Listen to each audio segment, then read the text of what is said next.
Okay, hi guys, I'm back, and I have the last painting here. It's dry, completely dry, and it actually has, it doesn't dry shiny, but it has sort of this kind of in between matte and shiny finish to it. So it has a real nice finish to it. And if you don't want to put like a top coat on this, you might not have to, because I haven't tried to wash the painting itself, but when I had the paint all over my fingers and fingernails, that stuff was so hard to scrub off. I had it on my fingernails.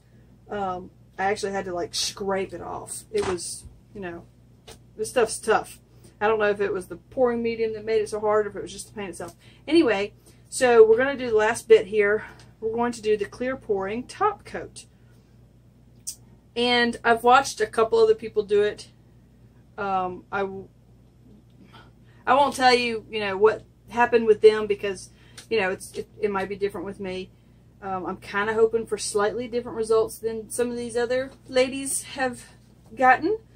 But, you know, I'll let you watch my video and let you watch their video, and you can decide for yourself. I chose this painting to cover with this because this has the most silicone in it. And because a lot of us like to use the silicone, I thought I would see what this does just pouring it over my painting without washing it first. I know, I don't know who else did it. I don't remember. But I know that one of the ladies I watched that did the top coat, she actually washed her painting first. So I'm going to do this test, because normally, you know, when I cover over paintings with a clear coat or resin, I do not wash my silicone off. So as you can see, this one's got tons and tons and tons of little tiny cells. Quick review on the paint itself and the pouring medium. The paint dries the way it looked when it was wet. This bright blue is, you know, that's how it looked when it was wet. And so I'm pretty happy with the colors. You know, the way they dry pretty bright. And mixing them with the pouring medium, it was so simple. I really loved having to mix paint for all of like 15 minutes for 4 colors, as opposed to an hour or an hour and a half with several colors.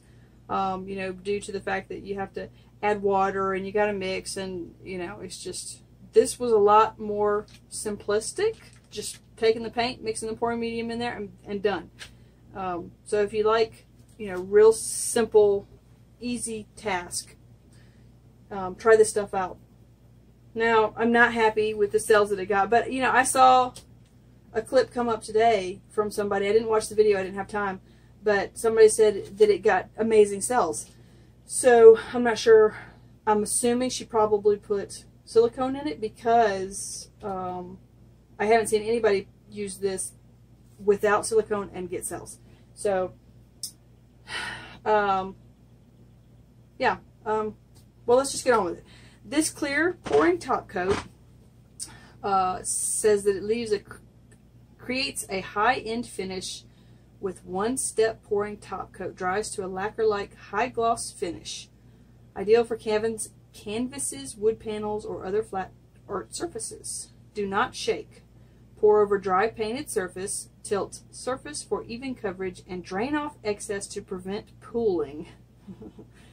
Smooth out sides with a palette knife or brush. This is where it gets strange for me. Place at a 45-degree angle and allow to dry overnight. Now, I did see somebody do that, and she showed this massive puddle that had dried overnight on this.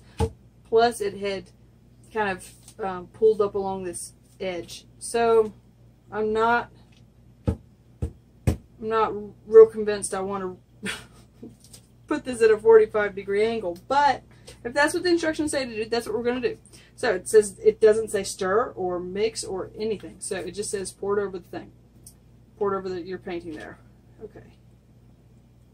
That's lovely. It's like, makes me wonder if it was like closed really tight. Okay, so because I'm going to have, and what I did was I stuck my push pins, I moved them from here over here, so that when I tilt it, the canvas is not touching the paper. And I want to say something. I didn't turn my newspapers around this time because I wanted you to pay attention to the top coat. And I was hoping this wasn't going to be a real long video, so you wouldn't really have time to read the newspaper articles. But somebody did point out that they would like me to turn my newspapers around so they could read the advertisements while I'm mixing paint. So I'll try to remember in the future to turn the newspapers around. But actually, it kind of gets distracting for me when they're turned around because, you know, this is a newspaper from my local area. So I'm kind of like, oh, there's a good deal. Oh, there's a good deal. And I'm not focused on my painting. So I might not be able to turn around. I'll try it, though. Okay, so anyway, I think I'm going to pour it like over here so that it will come down along the sides. I think I'm going to use my glove and just kind of, you know, get the sides instead of using a palette knife. And hopefully that will be sufficient. I don't want to waste this all over the place, but that's what I'm worried is going to happen. Is it's just going to get wasted. Because you have to, you know, because you're setting it at a 45-degree angle, so it's going to continue to pour off, you know, until it's done. I don't really get that, but okay.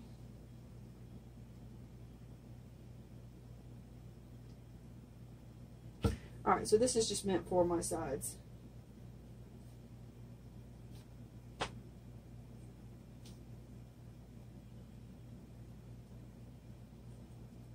Just want to make sure they get covered. This stuff is super, super thick, but you know, like I said, I have seen a few other people work with this already, so it does dry clear. Does it dry flat? I don't know.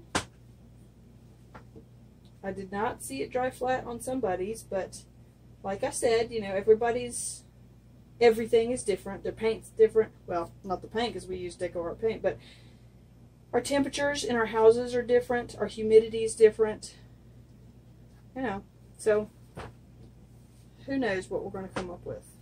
I'm really interested to see. I would love to be able to use this, but as much as I fear is going to be wasted, I'm not sure it's a real economical, you know, way to go about coating your paintings. Unless you have lots of money, but I do not. So, alright, I really don't want to use, whoa, I did not mean to do that. Okay, let's just see how far that goes, because I just don't, I hate to waste this stuff. I should have put on 2 gloves.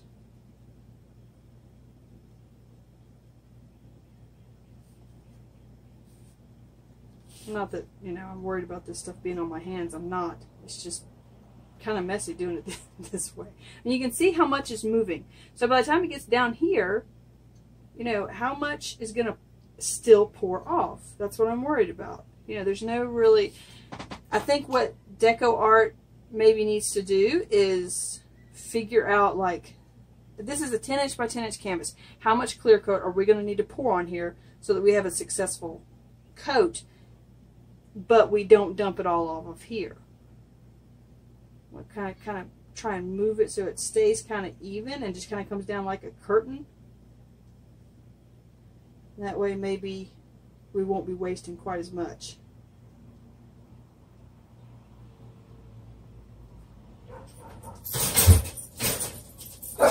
Chill, Thor.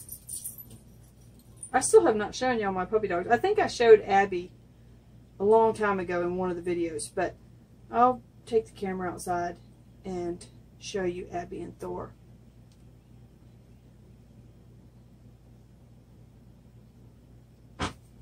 Okay. I'm just trying to salvage what's dripping off of the sides here, so we're not wasting any. And it's moving slowly, but it is still moving, so we're just gonna, I do not want to have to add any to it if I don't have to.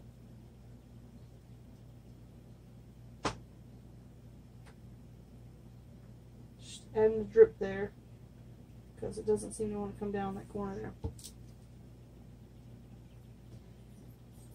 I'm really hoping that this is not going to dry all dimpled because of my silicone. Now, I don't know if you're, it doesn't say to torch it, but there's a lot of air bubbles in it. and blowing on them is not making them disappear. So I'm probably going to take the torch to it just to see, you know, if it'll pop the bubbles. But hopefully it, you know. But see, I mean, it's still slowly moving. It's not real exciting, but it is still moving.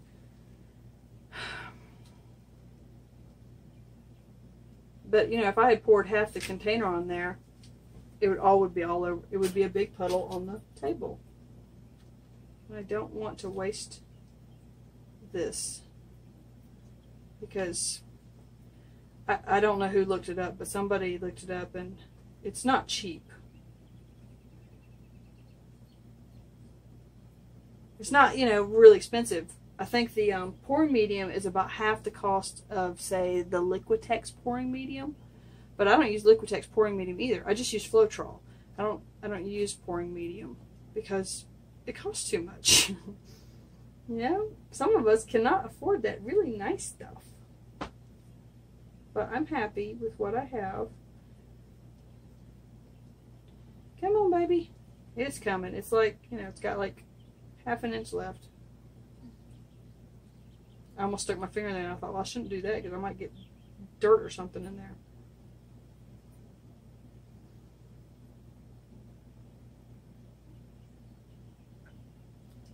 I'm looking at it over here and just making sure it's all covered, but it's not real, it's not entirely smooth, so I don't know about that. I'm going to pour just a little bit more on here so it'll coat that side well enough. Alright, that's it. Hopefully that'll go over the side there. Oh, I already covered that side. Duh! That's okay. I'm still a little worried about it.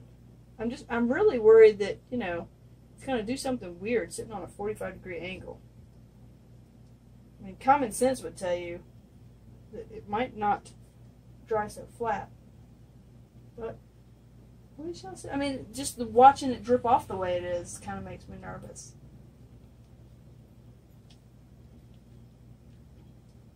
But it's, you know, it's pretty warm in here, so hopefully, because it's warm, it'll continue to come off, but it won't leave.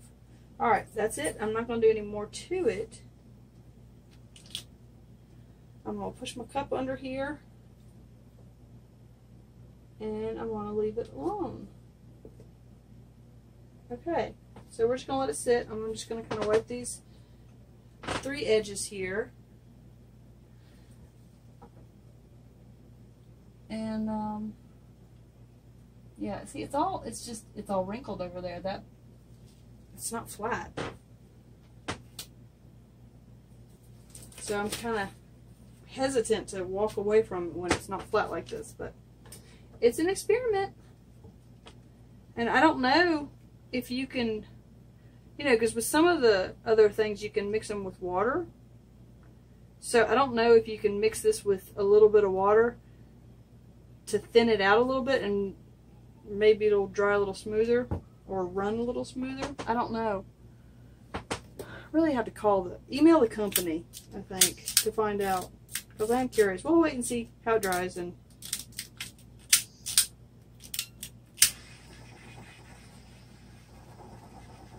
I'm watching, like, no bubbles pop. So that makes me a little... But I can definitely see... Well, it's hard to explain. There's, like, bubbles and dents. But, man, those bubbles are hard to pop in there. Okay, just going to leave it. And maybe, like, even if it dents in with the silicone, maybe a second top coat will get rid of that. I don't know. Okay, so we're going to leave that like that overnight. I'm not going to touch it.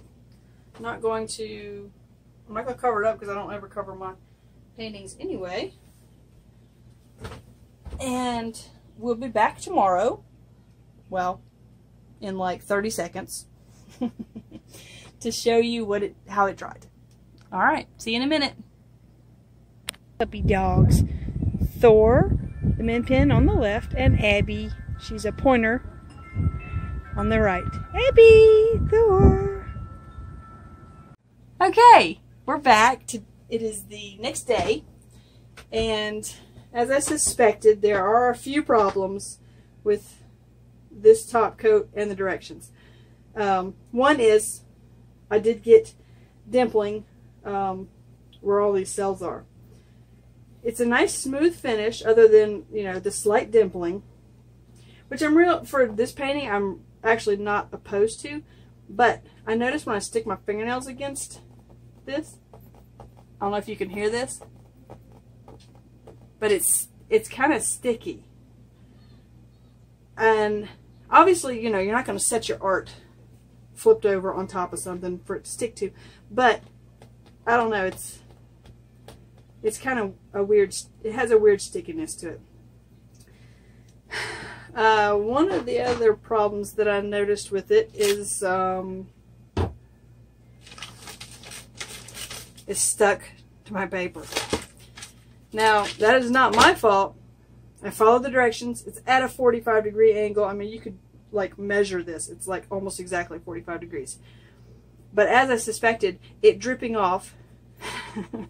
Let me get you down and I'll show you what it looks like from the side.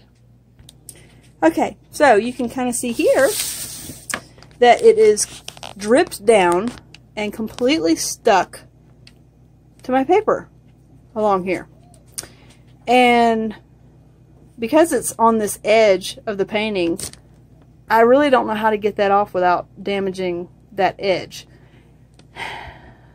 It's true, it's not on the top edge, it's just on the back edge, but you know, it's not, I mean, come on, y'all can just see what the problem is with that.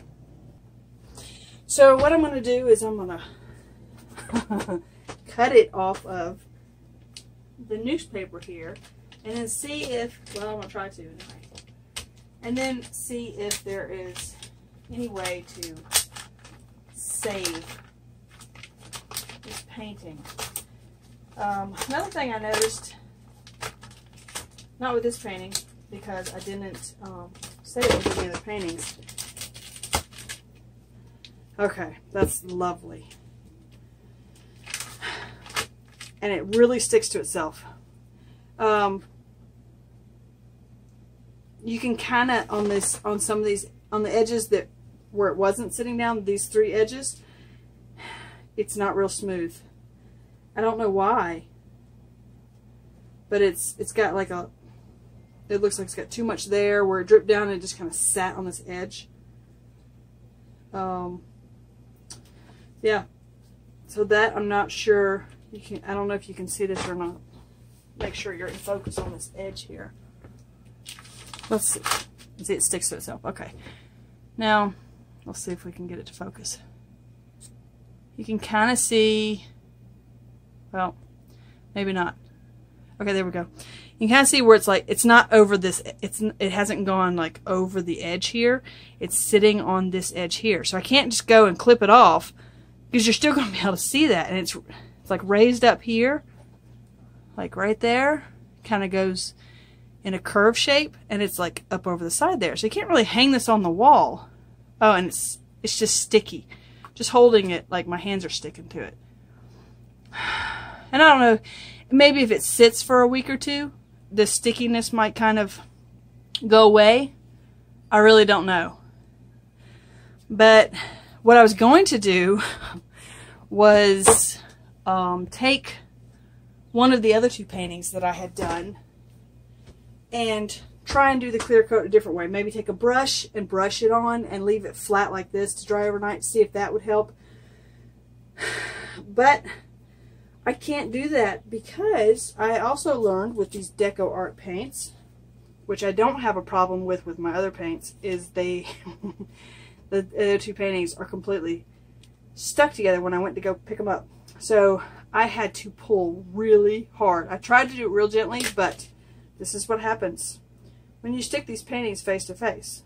Now my other paintings, when I use a different brand of paint, they don't do this. I set them, this is how I set them, you know, against each other lightly until I finish them. And they're just fine. But this does not work at all. It peeled off all the paint. So these are pretty much ruined. I don't really know.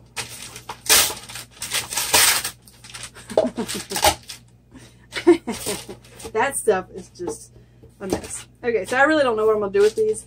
Obviously, I'm going to cut them off with the wood and see if maybe like there's a small part I can salvage. I don't know if it's too thick to maybe make a laminated bookmark out of. I don't know. But like, you know, this section here might be kind of a cool bookmark, and like maybe through here. But see, a lot of the paint came up in the center there. So I'm not real thrilled with this. The paint is gorgeous. You can see the colors are just as bright as when they were wet, which is awesome. And it has a really smooth finish to it. Real nice. I like that. But not thrilled about the fact that, you know, I tried my silicone in it. And I'm not going to go change my silicone just to use this paint. So it doesn't work for me. And I've seen other people, it works for them, which is awesome. So that's why you should try this paint and this new pouring medium, because it might work awesome for you. I might go back and try it again, say in the wintertime when it's a lot cooler, because it's like, the temperature here today I think is about 93 degrees Fahrenheit. So it's pretty hot. And as I've said before, my paints do not like it when it gets hot. They don't cooperate with me a lot of times. So that could be the problem. So I may go back, you know, in the fall, the late fall, when it's nice and chilly outside but not freezing.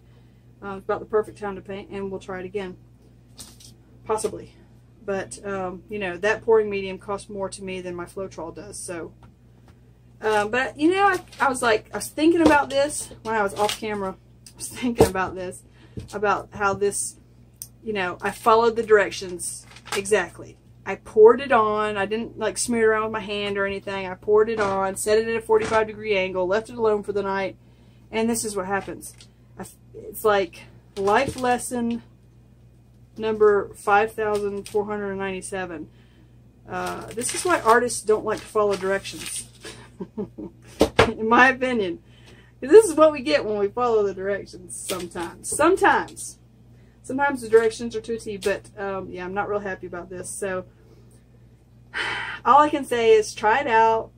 It might work awesome for you, but I'm not real excited about it. But, you know, thank you DecoArt for sending me these products. I'd love to give them another try. I really would. If I had more paint, I would do some more experimenting with them. I'd like to try the DecoArt colors with, you know, with my floetrol and see if maybe that might change it. I have a little bit of the paint left, so I might try that at a later date, but not right now. Yeah, so that's it for today. I hope you enjoyed the DecoArt review of new product, the new DecoArt pouring medium and DecoArt top coat, and so you can hear it. It's just sticking. I have a feeling if I left those sitting there, they would be hard to pry off in the morning. Even just for a minute, you can. They're like, you can see how they're pulling the whole painting up. Look at that. That's crazy. And I'm just setting it down gently, and it's picking up the whole painting. So, I don't know. Look at that.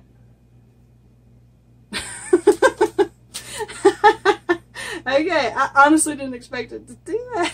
But this kind of proves my point on how sticky that stuff is. Okay. That's it for today, guys. I want to thank everyone for subscribing to my channel and, you know, being an awesome supporter. You know, y'all say the nicest things. You make my day. You make my week sometimes. You pull me through when I'm having a rough week. So I really appreciate all of y'all. You're all my best friends. I love you all. Wherever you're on the planet, I hope you're having an awesome day, evening, or night. See you later. Bye.